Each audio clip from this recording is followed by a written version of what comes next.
तो आज मैं आपको एक अनोखी रहस्यमय कहानी सुनाऊंगा। अगर आप चैनल पर नए हैं तो अभी सब्सक्राइब कर ले तथा कहानी पूरा देखें। अंत में एक अनोखा रहस्य छुपा है। धन्यवाद। तो सुनिए।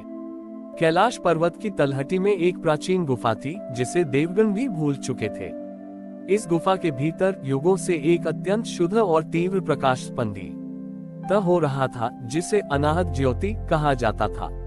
ये ज्योति सृष्टि के आरंभिक निर्गुण तत्व का अंश थी और इसका ज्ञान केवल स्वयं शंभु को था। एक बार जब धरती पर मनुष्यों के बीच अधिकार और कर्तव्य के बीच का भेद धुंधला हो गया और हर कोई केवल अपने अधिकारों की मांग कर रहा था, अपने कर्तव्यों को भूल रहा था, तब यह विसंगति इतनी बढ़ गई कि समाज का चक्र टूटने लगा। धर्म की स्थापना खतरे में पड़ गई। यह कोई दैत्य या दानव का आक्रमण नहीं था, बल्कि यह मानव मन का सूक्ष्म विकार था। महादेव ने ये देखा। वे जानते थे कि यदि उन्होंने अपनी रौद्र शक्ति का उपयोग किया तो यह अधिकार और कर्तव्य के बीच के नाजुक संतुलन को पूरी तरह से नष्ट कर देगा। उन्हें एक ऐसा उपाय खोजना था जो बाहरी हस्तक्षेप के बिना मनुष्यों के भीतर ही बोध जगा सके। उन्होंने नंदी को आज्ञा दी कि वे उस प्राचीन गुफा के मुख पर जाकर बैठ जाएं, जहां अनाहत ज्योति स्पंदित हो रही थी। नंदी ने पूछा, प्रभु, क्या मुझे किसी को अंदर जाने से रोकना है? उद्धरण चिन्ह। शिव मुस्कुराए, नहीं प्रिय नंदी, तुम्हें किसी को रोकना नहीं है। तुम्हें केवल उस ज्योति की ओर पीठ करके बैठना है और अपनी आंखें बंद रखनी है। नंदी को यह आदेश कुछ अजीब लगा, पर उन्होंने बिना किसी प्रश्न के आज्ञा का पालन किया। वे गुफा के मुख पर बैठ गए, विशालकाय शरीर के साथ।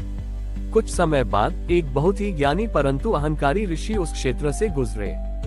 उन्होंने देखा कि नंदी महाराज गुफा के द्वार पर बैठे हैं, पर वे सीधे भीतर क्यों नहीं देख रहे हैं। उन्हें लगा कि नंदी, जो महादेव के वाहन हैं, जरूर किसी गूढ़ रहस्य को छिपा रहे हैं। ऋषि ने नंदी से पूछा, हे वृषभराज, आप इस दिव्य ज्योति के इतने निकट बैठे हैं, फिर भी आप इसकी ओर देखते क्यों नहीं हैं? ये तो परम ज्ञान का स्रोत है। नंदी ने बिना आंखें खोले उत्तर दिया, ऋषिवर, मेरे प्रभु ने मुझे केवल बैठने की आज्ञा दी है। इस ज्योति को भीतर देखने का मेरा कोई अधिकार नहीं। मेरा केवल एक कर्तव्य है और वह है यहीं बैठे रहना। ऋषि को यह उत्तर सुनकर क्रोध आया। उन्होंने सोचा, ये तो एक मूर्ख पशु है जो ज्ञान के महत्व को नहीं जानता।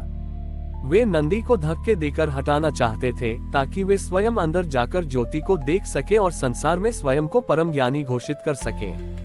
लेकिन जैसे ही ऋषि ने नंदी को छूने के लिए हाथ बढ़ाया, अनाहत ज्योति से एक शीतल अदृश्य तरंग बाहर निकली और सीधे ऋषि के हृदय में प्रवेश कर गई। तत्काल ऋषि का अहंकार चूर चूर हो गया। वे अचानक समझ गए कि नंदी का यहाँ बैठना केवल आज्ञा पालन नहीं था, बल्कि यह कर्तव्य का परम स्वरूप था। नंदी को ये ज्योति प्राप्त करने का अधिकार था, पर उन्होंने अपने स्वामी की इच्छा को अपना एकमात्र कर्तव्य मानकर उस अधिकार का त्याग कर दिया था।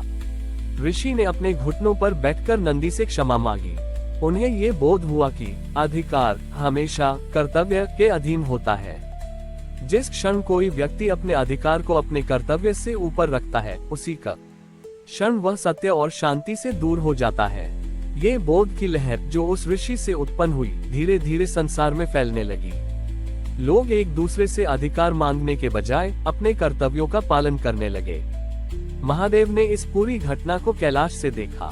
वे जानते थे कि सबसे बड़ी तपस्या वही है जहां बिना कुछ कहे केवल अपने आचरण और स्थिति से सत्य का मार्ग दिखाया जाए।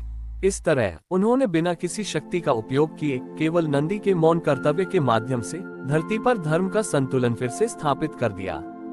नंदी अपने स्थान पर दृढ़ता से बैठे रहे, उनकी आंखें बंद थीं। ऋषि के चले जाने के बाद गुफा के द्वार पर एक अद्भुत शांति छा गई। नंदी को पता था कि उनका कर्तव्य पूरा हो गया है, लेकिन वे तब तक नहीं हिलेंगे जब तक उनके स्वामी की अगली आज्ञा न हो।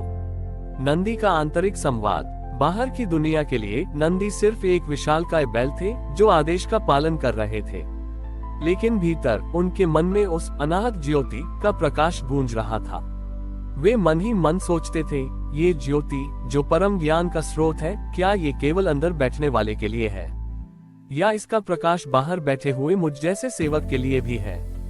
उन्हें लगा कि यदि वे इस ज्योति की ओर आंखें खोलकर देखते तो उन्हें व्यक्तिगत मुक्ति मिल जाती। वे संसार के बंधनों से तुरंत मुक्त हो जाते। लेकिन उनकी पीठ पर हमेशा महादेव का भार रहा था। उनका प्रेम और उनकी सेवा उनका परम धर्म था। नंदी ने अनुभव किया कि जब उन्होंने जानबूझकर उस प्रकाश को देखने के अधिकार का त्याग किया और केवल अपने कर्तव्य को चुना, तो अनाहत ज्योति ने स्वयं आकर उन्हें भीतर से प्रकाशित कर दिया। उन्होंने महसूस किया कि सच्चा ज्ञान किसी वस्तु को पकड़ने में नहीं, बल्कि उसे छोड़ने में है। महादेव का आगमन और नया नियम।